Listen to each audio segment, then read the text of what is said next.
there's a couple of points that I wanted to start with. By the way, my name is Ines Marcus from the Green Hydrogen organization. Great to see a lot of friendly, familiar faces and friendly new faces as well. So first, I think we all know and agree that we need to move quickly to scale up renewable energy and green hydrogen production to transition from fossil fuels and to mitigate climate crisis. Like that's, I think we are aware of that. And that will require really rapid scaling up of production of renewable energy and green hydrogen production facilities and infrastructure. However, this cannot come at any cost to the environment and to communities that might be affected by these projects and infrastructure. And we have seen from the renewable energy space in particular that citizens and communities in different places in the world are raising concerns about the impact of large-scale projects on local communities with regards to access to land, livelihoods, environment, biodiversity. And in some cases, this has caused delays in permitting for renewable energy and green hydrogen infrastructure and even caused projects to stall. So that's kind of the conundrum that we have. We know we need to move quickly. So the question is, how can industry move fast together with local communities and also make sure that we get the upside here, which is the potential for communities and for projects to provide local benefits in terms of clean energy, water, jobs. This can happen if it's done right, but it needs to be taken into account at the very early stages of project development. The good news here is that we're not starting from scratch. There are already standards and practices out there that the green hydrogen industry can draw on, and this is what the guidance and this webinar is really all about. We need to learn from other industries while we establish new practices. And since we have to move faster than other industries have in the past to scale up in time to tackle climate change, we need to work together and learn together by bringing together government, industry, and civil society to achieve this at a very early stage of industry development. And we believe that the starting point for this is to get the legal and contractual terms right. So that's what I wanted to say before handing over to our experts who have been part of the expert group who have developed this guidance. This is a group of lawyers providing pro bono support. We've had government, project developers, and civil society a part of this group. We worked on 10 different topics and guidance, and as I mentioned, this is one of them. So with that, I will hand over to Susan Maples, who is counsel at Curtis Mallet, Prevost, Colt and Mossel, or Curtis, to share some key highlights from the guidance. Over to you, Susan, calling in from Astana. Thank you, Ines. It's great to see everyone. Welcome. Good morning, good afternoon, or good evening, as the case may be, depending on where you're calling in from. It's great to be hosting this webinar and to present to the world in a conversational forum what we've done on community consultation and transparency. The draft itself has been available since last year. It was first put out to the world in Barcelona, where one of my colleagues, Charlie Howland, who I see is on the call. Hi, Charlie, was there to present it to the world. But this is the first time that we've had a global webinar where people can call in from all over the planet to talk about community consultation and transparency. And it seems particularly appropriate that one of the earliest topics that we would tackle would be community consultation and transparency in the global forums. So it's really great to have everyone calling in. Our real hope is that this isn't a one-way a lecture. I haven't prepared that. So if that's what you all came for, I will go ahead and disclose in advance that is not what I've prepared for this evening. I think it'll be much more educational for us and for you if we can have a dialogue. So what I propose to do is essentially walk you through the guidance that we've created and we can discuss points as I go along. Please feel free to raise hands, to use the comment drop box. I see that chats are populating. Ines, if I may, I'm not actually one of these great multitaskers, so please, if you don't mind, Ines, to look at the chat box and feel free to jump in with questions. I fully admit that I can't both kind of whistle and walk at the same time. So if you don't mind doing that for us, that would be great. Of So course. yes, we welcome all comments and questions, and any thoughts. We fully will disclose as well at the outset that this is a first. This is a briefing note with an emphasis on the brief. Community consultation and transparency is an area that's very close to the hearts of all of the people that worked on this draft. And it certainly wasn't just me. This represents a group effort. And you've got two of the other lead drafters, Rashaya and Ernst, on the call tonight. But there were many other people that contributed, NGOs, civil society from all around the world. In fact, the draft is so different from where we started it over a year ago. There are parts that I'm going, wow, that's really great. I definitely didn't draft that. Someone else did, which is really, really great to see that this is taken on a very much a community effort. That being said, these are topics that entire NGOs work on every day. There have been academic papers written on transparency, resource revenues, engaging with communities successfully. Handbooks exist on all of these topics. This is a brief overview.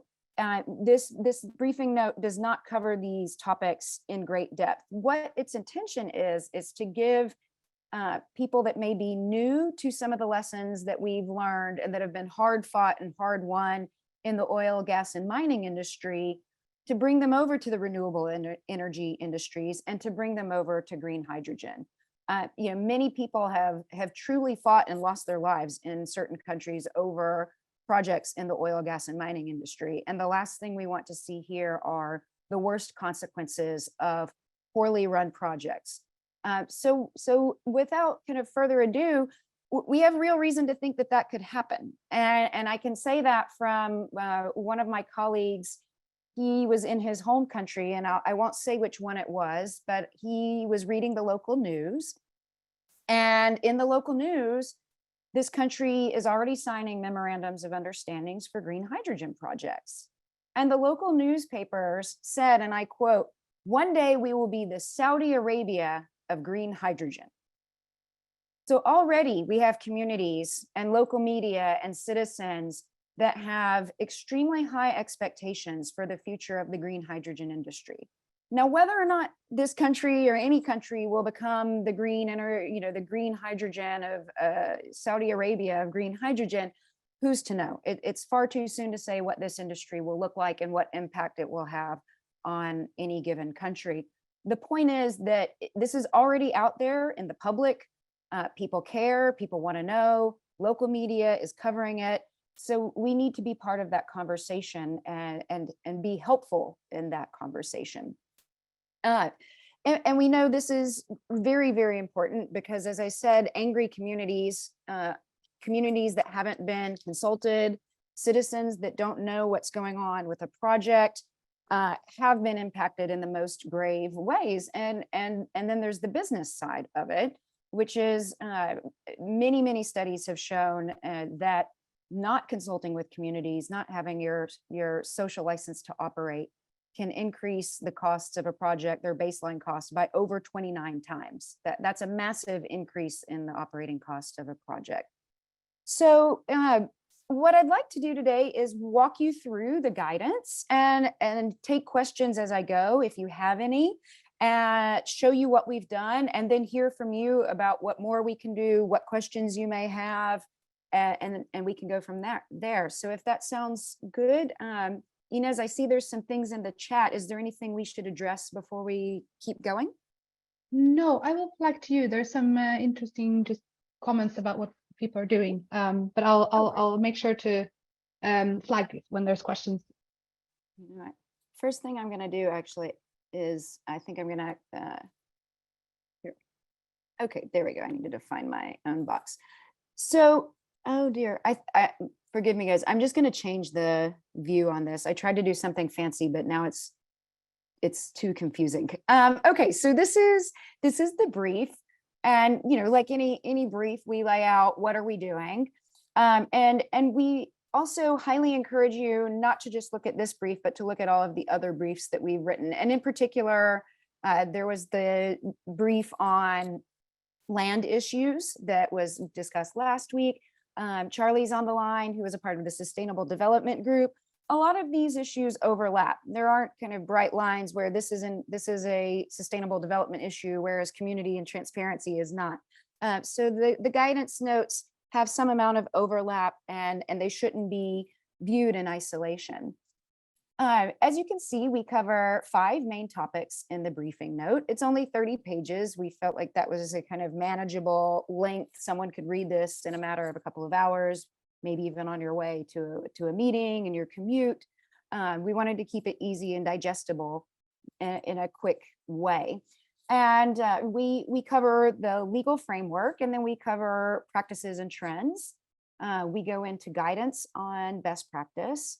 Then we ask some of the hard questions that we think decision makers should be asking themselves. And that goes for both project sponsors and project financiers, as well as political and government actors. And if they're not asking themselves these questions, then you as citizens or journalists, academics and students should be asking these kinds of questions and getting answers. And then finally, we've compiled a small window of the existing guidance and standards that already exist on many of these topics. And I think probably the most useful thing that we've done in many respects is that we've taken model contract clauses from other sectors and provided those to the world as examples to use in potential green hydrogen projects. So what exactly do we cover? We quickly make the case that this is important, and I think Inez already made that case, but we do it here in this brief, just in case this lands in the lap of someone that doesn't quite know what green hydrogen is and why it's important. Then we discuss legal framework. Briefly, what is the legal framework that applies to an international project isn't as always obvious as one might think. We often think of for a project that has an international dimension, and we would expect that most green hydrogen projects would, although that's not necessarily true, but taking a green hydrogen project that will be exporting, having cross-border energy, or actually exporting maybe green ammonia, we'll assume that it is an international project. So there will be a country where that project exists, and it's where it's located. And that's sometimes called the host country, the state, the state of the project. And that's the laws that will apply to the project itself. If the project is in, for example, Namibia, the laws of Namibia would govern the project in most instances. And then you also have, in any commercial deal, you would very likely have the contract between the project sponsor, the actual project operator, the company that's going to run the plant, run the electrolyzer, run the wind and solar, and then you have the government that's going to sign the contract or issue a license on behalf of the state. And that's sometimes called a host government agreement or an investment agreement. It has many names, but the basic content and idea is the same. It grants the right to the project sponsor to go forward with the project. In addition to that, you'll have lots of other commercial agreements that are primarily between private parties, and those can have big impact actually on the way a project is run. They might be governed by other laws other than the laws of the actual project country. A financing agreement, many of these projects will require multiple billions of dollars of CapEx. I mean, the last time I looked at the Namibia Hyphen project, I think it was in the magnitude of $4 billion of CapEx, of capital expenditure to get it up and running. And so most companies will get financing for that. They're not going to spend that all on their balance sheet. Many loan agreements are governed by UK law. And so you've got a lot of different laws and legal frameworks at play. You may even have extraterritoriality. There might be human rights laws that apply to the project. And we've definitely seen projects that haven't gone as well, that communities use human rights laws to try to improve a project. So we go through a bit of what is a legal framework? What should you be looking for? What is that? And of course, every country's legal framework looks a bit different and it has its own structures and the way it works, but we provide a kind of general process for what that might look like. Now we go into what's going on, what's happening in the area of community and transparency. Probably the most important thing that we write about in many respects in the brief is what's known as the social license to operate. The social license to operate, it usually, and we put the definition here, usually means that a community impacted by a project supports the project and is not actively undermining it. That's one such definition. You could pick others, but that's the general idea, is that you don't have a community that is, if there's a railroad that is supplying the project with materials, they haven't literally broken down the railroad. I mean, I've worked on mining agreements where that's exactly what the community did. The mining company would build the railroad, and overnight, wouldn't you know, pieces of the railroad were gone and missing because the community didn't support that project. So that's an example of a community actively undermining a project. And it can happen in many different ways. We've seen roads being built, where roads blocked, management taken hostage. These are real life situations from the oil, gas, and mining sector where communities have actively undermined a project. So we go into, what is the social license? How do you get a social license to operate? How do you get a community that supports a project rather than actively undermine it? The answer is it's not easy, it's not quick, it won't happen in one day, and we don't have the single answer because, of course, logically, it will change depending on the community that you are working with. But there are certain common principles to getting community support for your project. Meaningful stakeholder engagement, two-way dialogue. This isn't a one-time, well, we gave a PowerPoint presentation to the community, they seem to like it, and now we have a social license to operate. It's about having a really informed community that has access to resources to participate in engagement with the project. We understand that defining what is the community, who's the community, is it the people that live just on the land that we are about to use? Is it how big is the so-called catchment zone of the community? These are all things that a project should do in its social impact assessment, something that we'll get to. There may be different levels of engagement that you need to do with different zones of impact within a community. Obviously, anyone that's resettled for a project, if there's a large wind farm or solar farm that's going to necessitate moving communities, that's going to be the single biggest impact zone of a project. And that requires a far different level of engagement than perhaps the citizen that lives in the capital that's just interested in how much revenue the new green hydrogen project will be providing to the country. So we go through what are different ways that you can engage with stakeholders. What's the frequency? What's the nature? How do you do that? This is not detailed guidance. Again, it's high level. We'll go into some of the examples of where you can find extremely detailed guidance.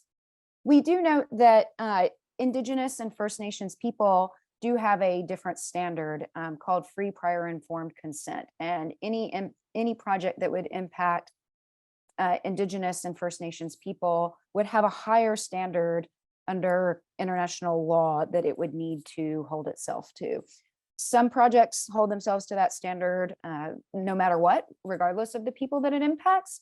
But free, prior, and informed consent for any project that does impact First Nations and Indigenous people, you should be aware that there is that higher standard where there has to be very clear approvals by that community before it can go forward.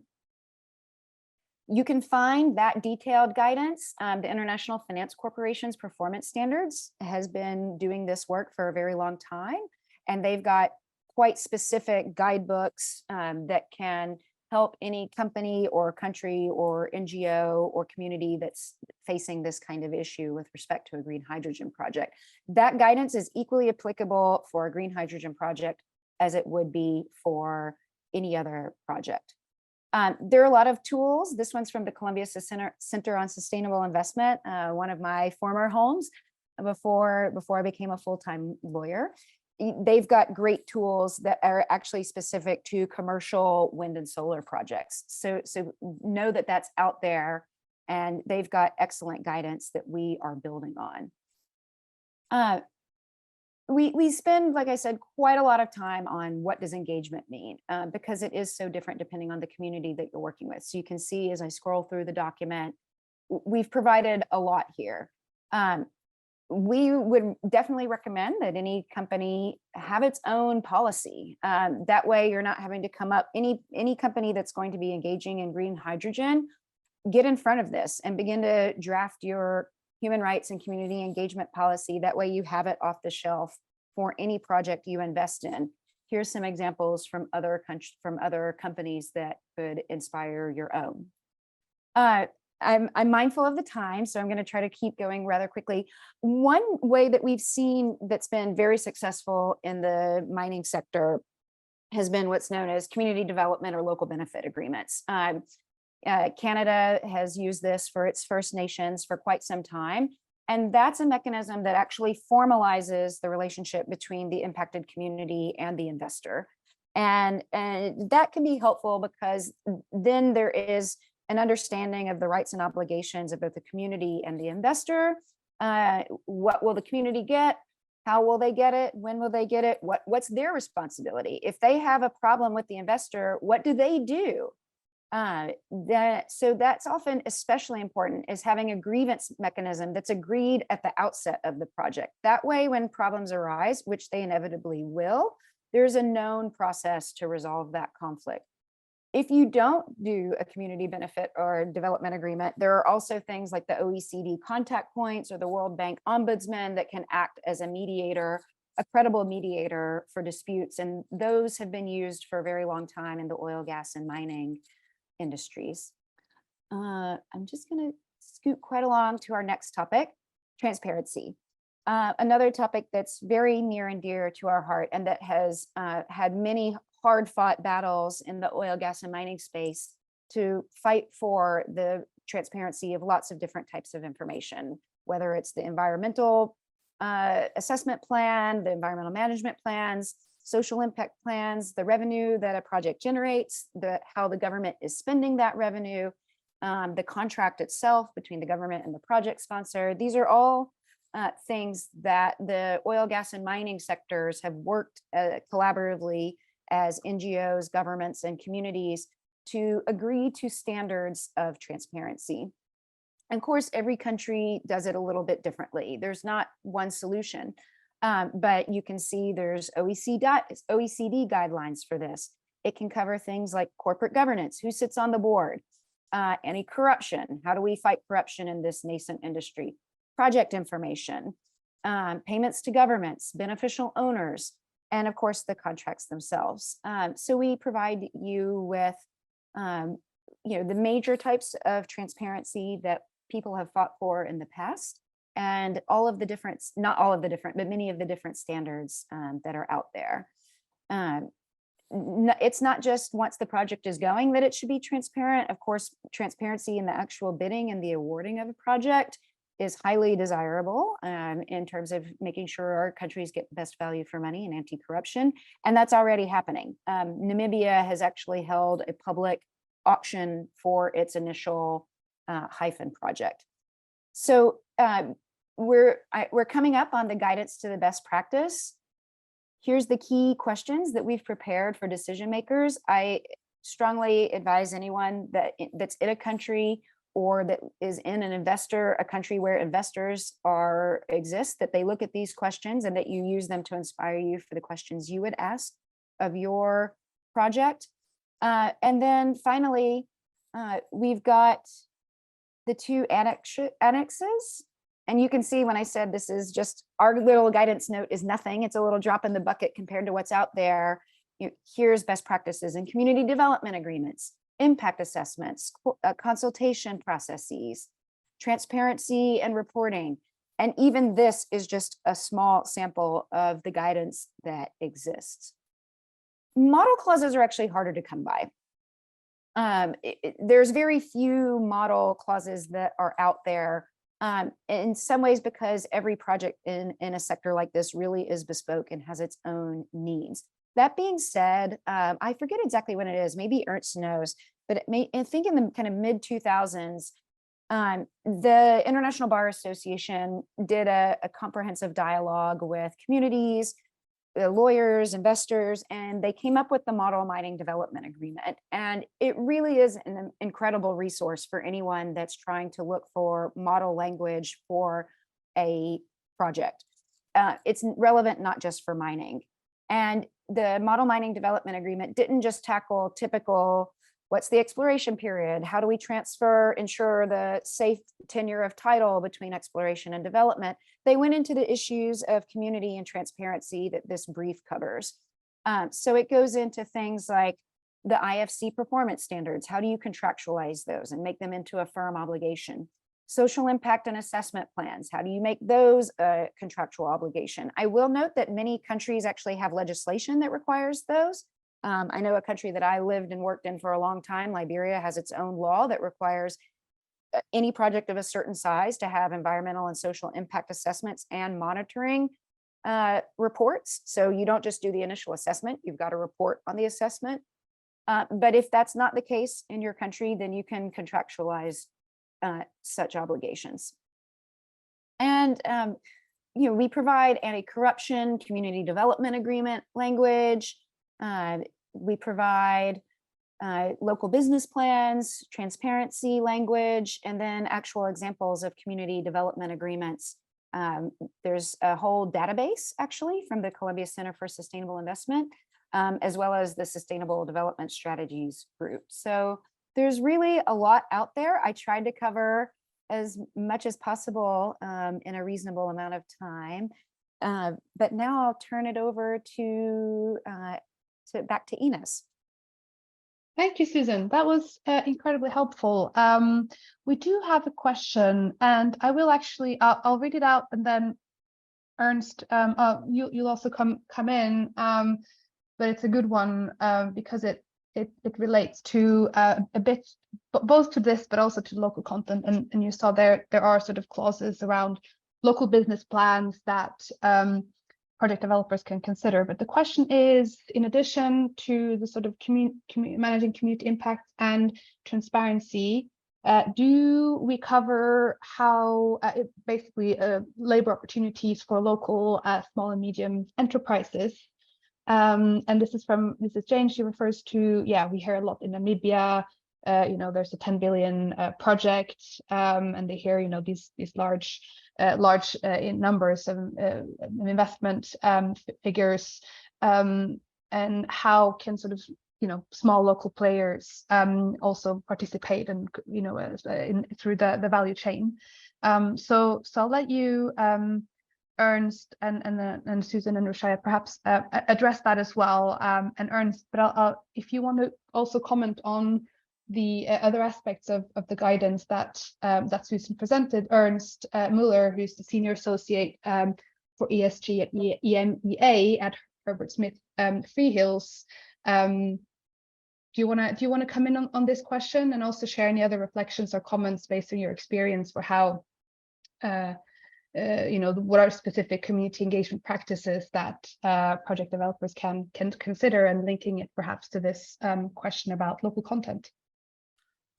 Thank you very much, Ines, and thank you for having me today. It's good to be with you, ladies and gentlemen. It's always difficult to follow Susan on a call because she's such a good lawyer, such a tough act to follow. So I'll leave the audience to read the note, because I actually reread it this morning, and I thought that it's a relatively easy read, because it traverses topics that I think are close to us as humans in general. I do a lot of work in the mining space across Africa, and one of the simplest comments that keeps striking me is, yes, we are key for mining projects to get off the ground, but just don't do it in my backyard. And that's kind of the key message for any form of community engagement. And then also I'll get back to how we deal with this question and responding to this question.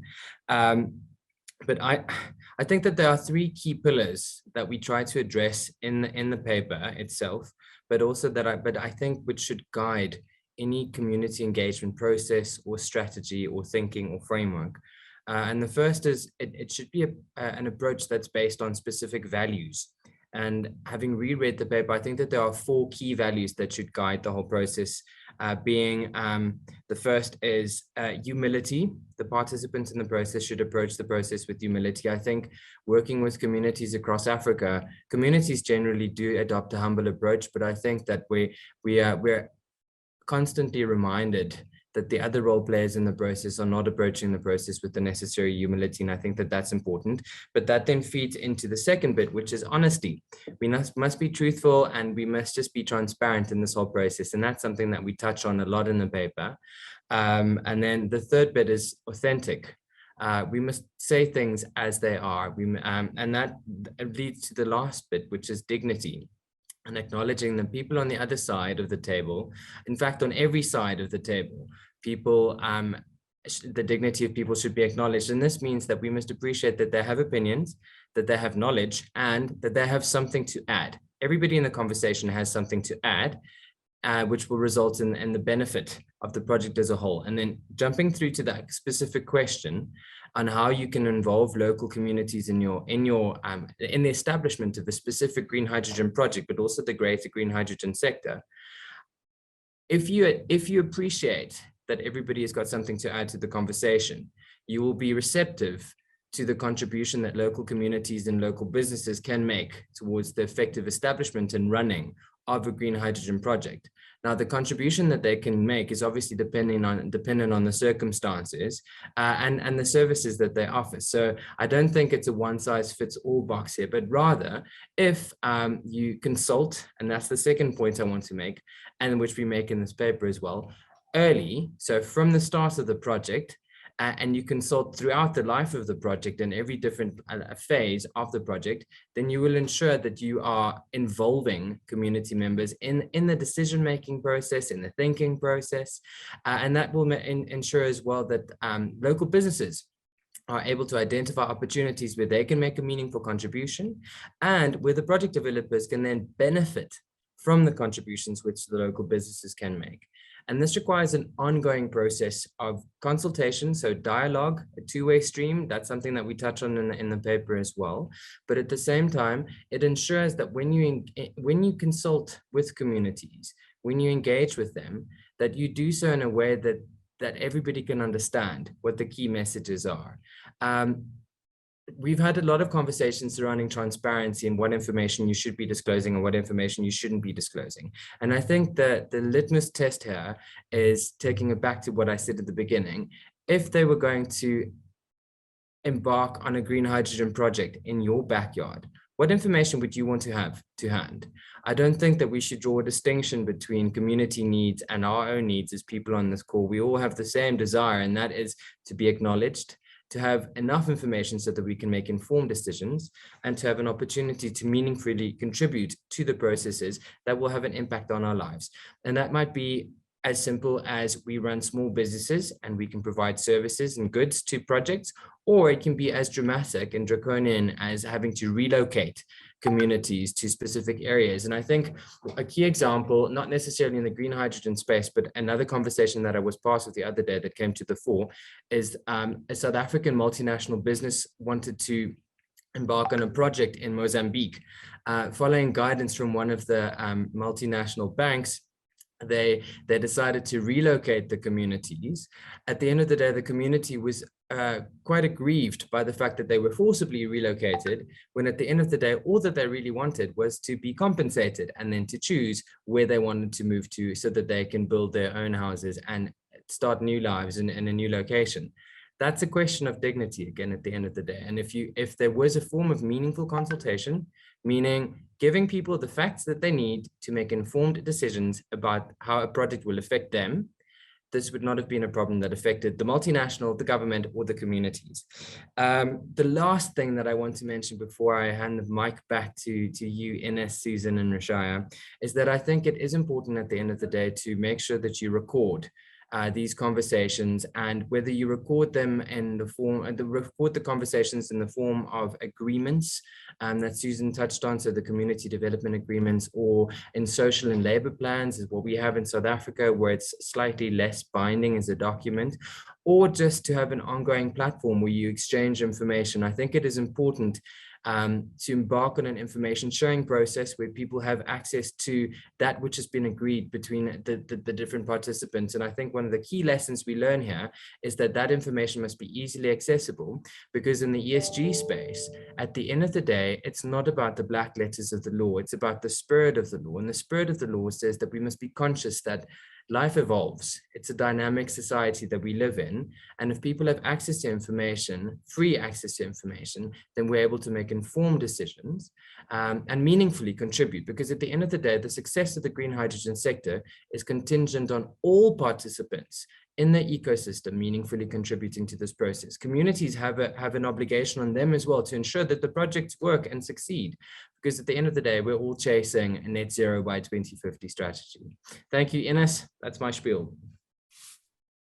Thanks, Ernst. And you touched on this question. Perhaps we can try to get back to this as well on the sort of local content and how we bring in local SMEs as well into the green hydrogen value chain. And Jane, we are covering this as well in more detail in another guidance on local content, but I think it's an important question we should also turn back to. And so another good question here in the chat from Jan Henrik, whether there are any key messages that are most important in the context of, or specific, right, in the context of hydrogen and power to X, in contrast to other sectors, for instance, mining and infrastructure. And I have some thoughts on that, but I wanted to give the opportunity to Rashaya to say a little bit about the type of practices that you, and particularly transparency practices that you and civil society organizations you work with will want to see from the green hydrogen industry. And if you are able to touch on Jan Henrik's question and in that response, that would also be fantastic. Thank you, Ines, and hello, everyone. Really excited and pleased to be here to speak with you about this incredibly important issue that has started, but what we all know will definitely continue for more decades to come. So just to kind of, talk on the first issue that you talked about, Ines, when you talk about disclosure or transparency practices, you realize that it's very clear that it cuts across not just the green hydrogen or the renewable energy sector. It cuts across all sectors in all, countries that you're looking at. And at the core of this brief, and I'm very excited that, Susan as well as Ernst kind of touched on it, is the fact that we are trying to support actors, citizens, community people to find a way to ensure that they maximize the benefits from this particular project. And so it's not just looking at disclosure in one sector or disclosure in one part of the project, but disclosure and transparency across the entire value chain. And so that's why when we talk about transparency, you can look at it in three different sections. The first one, you're looking at the decision to develop or the decision to actually enter into this kind of project. What information are you making publicly available? You're making information that is, with regards to who the decision makers are, who are the policy makers, which community is involved, who are the beneficial owners of the companies that are even interested in engaging in this kind of project. Then you are now looking at the procurement process. Is it transparent? Is it information publicly available? Is it a competitive process that allows the country to maximize or get the best benefit, value for money from this particular project? And then finally, the implementation phase, whether you're looking at the physical part of it, revenues and resources that are going to be accrued from this particular project, what kind of information you're going to make publicly available. And so all throughout this process, it starts from the right from the top. What's the legal framework talking about? How does it define transparency? And does it even allow for transparency at all? When you talk about the legal framework, you're talking about whether there's a policy that defines the project, the scope of the project in terms of transparency. You're looking at whether the laws allow or prohibit transparency. You're looking at regulations as well and how they are effectively implemented. or not. And so if a community or a civil society actor or even a developer is interested in entering a country, the first thing you look at is what are the laws and what allows, what information should be made publicly available or otherwise. Take the extractive sector, for example. It's not surprising that, it moved from transparency of revenues to transparency from across the value chain, just because of how important that level of transparency is. And it allows citizens to monitor, to track, and to understand the decisions being made on their behalf. And I'm very happy that, the main issue, or the first topic that is kind of raised when you look at this brief is the social license to operate. Because a lot of times, the companies that the private companies that engage in this sector or in all these projects, it's all about revenues, it's all about maximizing capital, but what about the people? And Anne said, would you want this project implemented in your background, and how would you want it to be implemented? And I think that's the underlying issue you need to look at. In countries like, as Susan said, in countries like Liberia, there's a law that actually mandates transparency of contracts, same as my country, Ghana, that you specifically see that. In countries like Sierra Leone, you look at disclosure of benefits and revenues. In countries like Colombia, you talk about engagement with the regulator and with prospective companies. So different countries have been able to regulate what is necessarily important to them and the process in which they are able to do that. And I think that, starting off with this green hydrogen project and the brief that, has been put together, it's a very good beginning. And it's important that we build upon it. Because if you look at these, documents or these contracts, regardless of the precise form of these contracts, what is important is that the documents to be disclosed, or the documents that these companies and these communities are asking for to be disclosed, establish the core conditions upon which the right to exploit is based. And so if the core conditions or the core rights or the core responsibilities are not made publicly available, how will the citizens know what their rights are and what to demand for? So I think that's the... Susan, Ines, could you kindly talk about the question you're referring to? Yes. Yes, no, you touched on it, Rashad.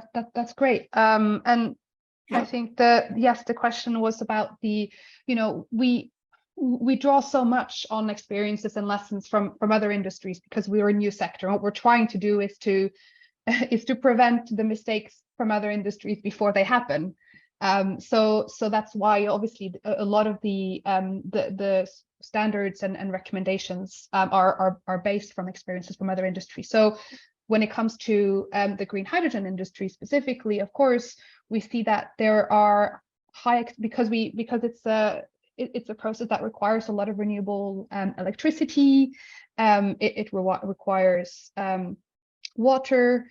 There are higher expectations from communities and from civil society that green hydrogen projects demonstrate that they are not taking away renewable electricity from other industries and not replacing that, but actually contributing overall with reduction of CO2 emissions.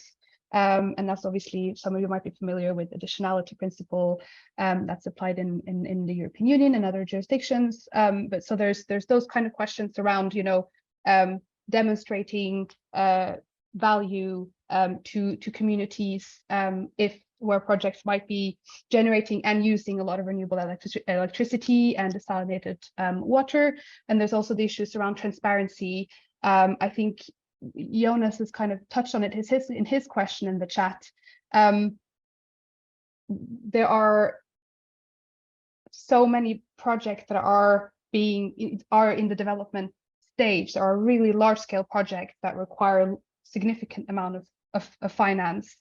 How and it's it's early stage to have project level information like we see in the extractive industries, where you can find really project level details. And there was another question in the chat as well about indicators and how you might compare projects with each other. But of course, we don't have a lot of project level information at the moment because a lot of the projects are still working to reach financial investment decisions. And by the time they, before reaching financial investment decision, it's hard for these companies to invest a lot of resources in transparency and community engagement.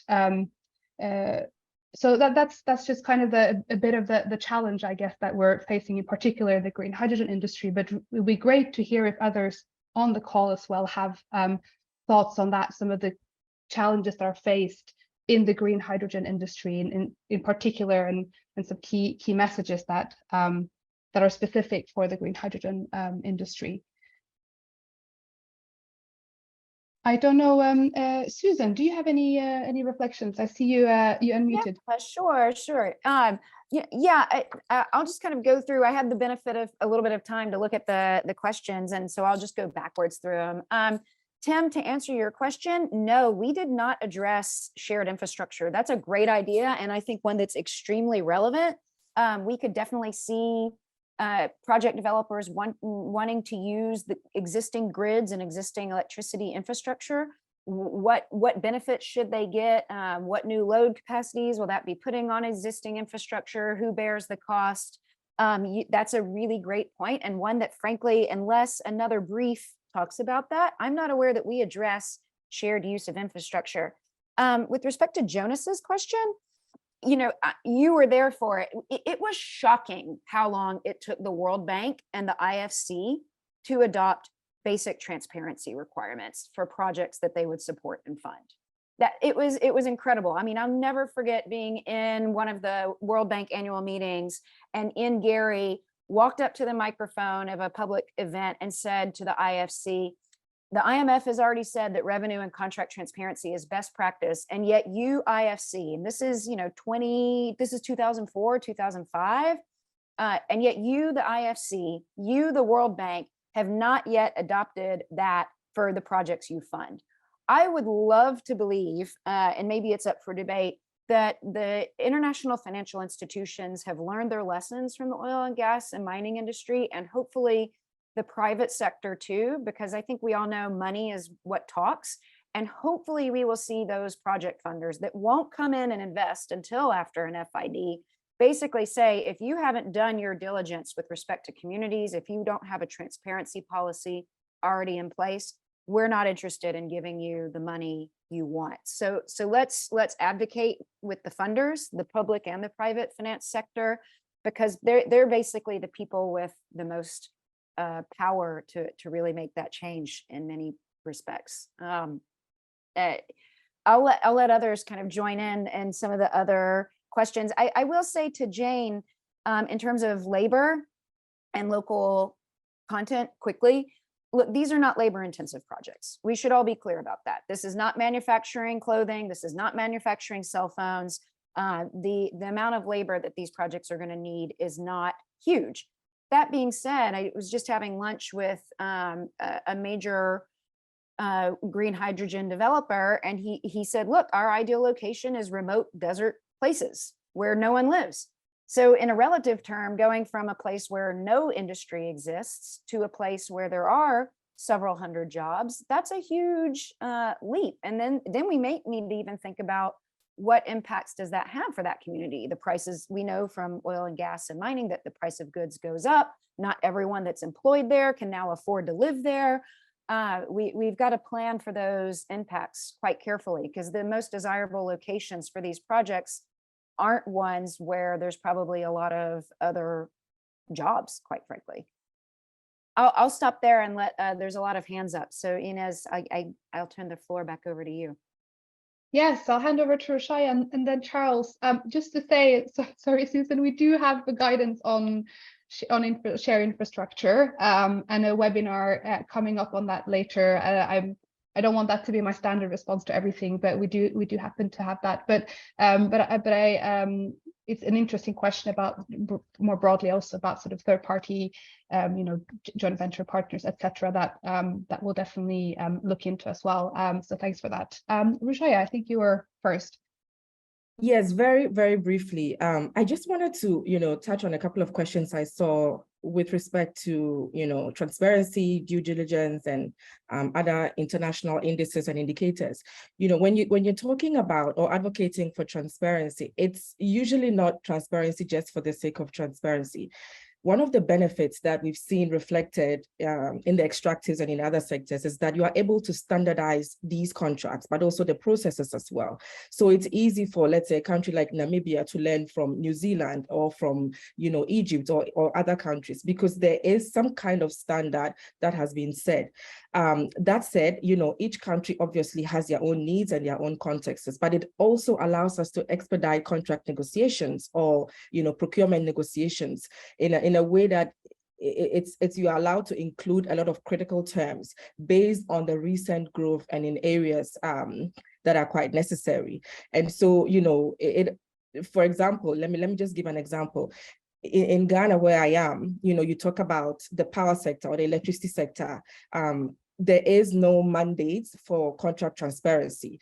So it means most often than not, in order for one contract to be signed, most of the negotiations is done behind closed doors for almost a period of 2 years. But we are looking at an opportunity where we are able to scale up much more quickly. We're able to speed up all these negotiations. And so when there is sort of a standard in terms of practices, in terms of contracts, it makes it easier to pick up and scale up in a much more quick way.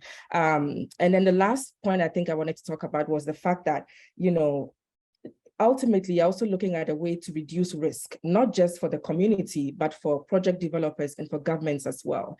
These projects are decades long, and they usually span beyond just, one political cycle. You're looking at several decades and several different governments. And so where there is a transparent way of procurement and transparent way about going about the contracting, it will help uncover concerns about deals that would allow firms to, make better political judgment risk in terms of government turnover, but also ensure that deals have a broad and durable support across major political groups, across the elite, across the communities, across civil society organizations.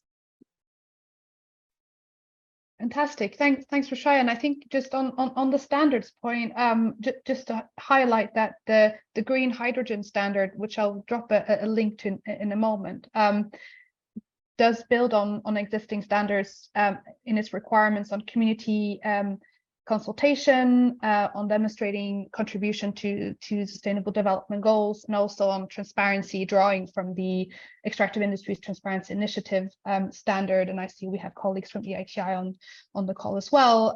So that's also, if we have project developers on the line interested in that, please get in touch. Over to you, Charlie. Okay, thanks. Just two real quick points.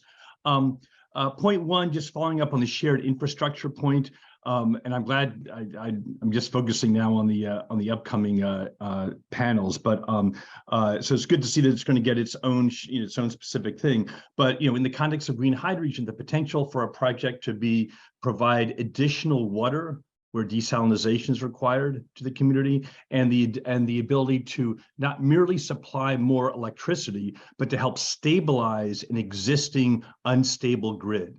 Those are two pieces where there's a real opportunity for shared infrastructure to help the community.